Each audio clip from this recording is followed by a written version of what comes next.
Yes bank, और yes bank भी बहुत इंपॉर्टेंट स्ट्रेच में, ऑफ कोर्स उम्मीदें बहुत है लेकिन उस तरह से ग्रो नहीं कर पाया है।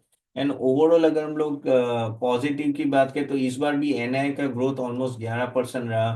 कैपिटल एडिक्वेसी अभी 13.5 है, तो वो बहुत ही अच्छा है।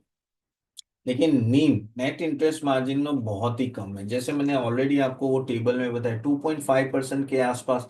उसमें फिर आप प्रॉफिटेबिलिटी बड़ी नहीं बना सकते। नेट इंटरेस्ट मार्जिन आपका बड़ा होना चाहिए।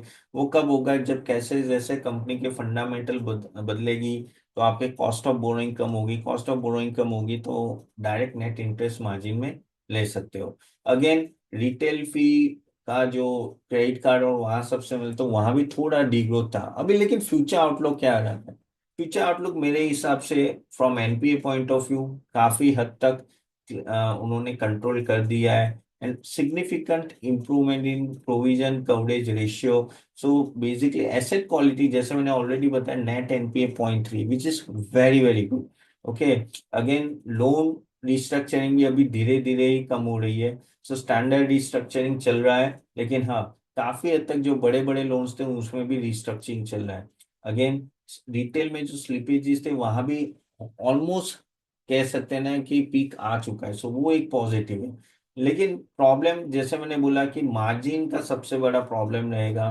तो वहां आपको कब होगा, जब आपकी क्रेडिट कॉस्ट भी कम आएगी। अब क्रेडिट कॉस्ट कैसे कम आ सकती है, वो तो बहुत ही आई 6.4 के आसपास है। वो तभी आएगी कि जब बेसिकली उनकी प्रॉफिटेबिलिटी धीरे धीरे बढ़े, और of course stability and all that will improve, at that time only it will come.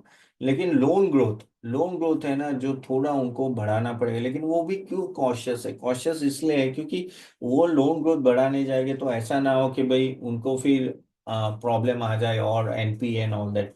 So that is the only fear which you think can be there. And plus जो net interest margin है उसकी मैं जो बात कर रहा था। So this are the points which you have to keep in mind.